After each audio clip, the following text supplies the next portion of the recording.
बिहार में बहुत समय बाद एनकाउंटर की खबर आई है। जी हां, आपने सही सुना। चंदन मर्डर केस में आरा में पुलिस पहुंचती है। पुलिस को एक टिप ऑफ मिलती है कि यहां 3 से ज्यादा अपराधी छुपे हुए हैं।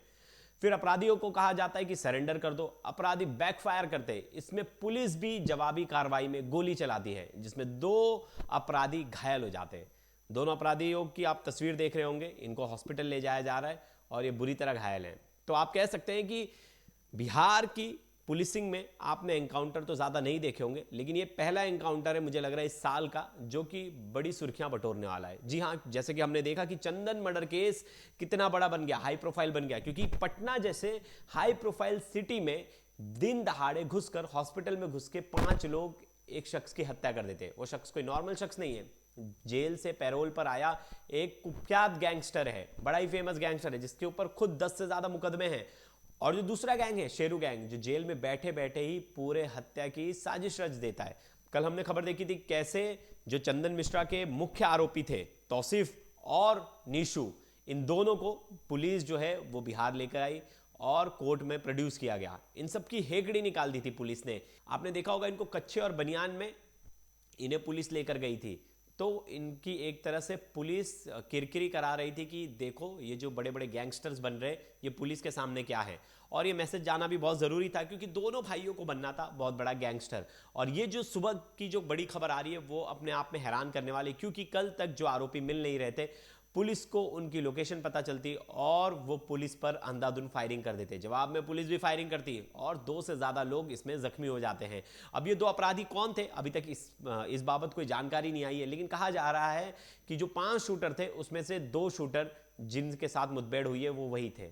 अब देखना होगा आने वाले समय में क्या बाकी के जो 3 शूटर बचे हैं उन तक भी पुलिस पहुंच पाती है। अब बिहार पुलिस जिस तरह से काम करी है अब वो काबिले तारीफ है, क्योंकि लोगों का भी यही कहना था कि पुलिस को एक्शन लेना पड़ेगा, पुलिस को स्ट्रिक्ट एक्शन लेना पड़ेगा। कई लोग तो मांग कर रहे थे कि एनकाउंटर हो जाए। अपराधियों का दुस्साहस इतना ज्यादा बढ़ गया है कि वो एनकाउंटर के बिना किसी और चीज से डरने वाले नहीं। और बिहार की पुलिस का एनकाउंटर में ज्यादा नाम आता नहीं, क्योंकि बिहार पुलिस एनकाउंटर ज्यादा करती ही नहीं। क्योंकि जो प्रचलन यूपी में है और बाकी स्टेट्स में, वो प्रचलन से कहीं अलग है बिहार की पुलिस। अब इसी को लेकर लोग पुलिस की तारीफ भी कर रहे हैं। मैंने कमेंट सेक्शन में देखा, जब लाइव चल रहा था तो कमेंट सेक्शन में लोग लिख रहे थे अच्छा हुआ। वहीं आपको बता दूं कल का अपडेट, कल आपको पता ही होगा कि जो मुख्य आरोपी है तौसीफ, जो अंदर घुसता है बंदूक लेकर, जो पहली गोली मारता है, पुलिस ने उसे कलकत्ता से अरेस्ट कर लिया था। उसके मौसेरे भाई निशु खान, जो कि खुद भी एक नामी गुंडा है और उसकी भी काफ़ी ज़्यादा चलती है पटना में, वो उसकी मदद कर रहा था। वो उसे कोलकाता लेके जाता है। कोलकाता में उसके साथ उसका ड्राइवर हर्ष और उसका एक जो खास आदमी है भीम, ये दोनों उसकी मदद करते हैं तौसीफ की। तौसीफ का प्लान होता है वहाँ से वापस दिल्ली आने का और फिर दिल्ली से कहीं और भागने का।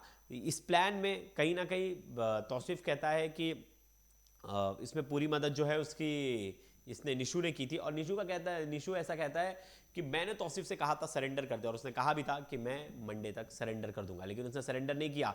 दोनों का सपना एक ही था, बिहार में अपना आतंक फैलाना, बिहार में अपना नाम काबिज करना और बड़ा गैंगस्टर बनना।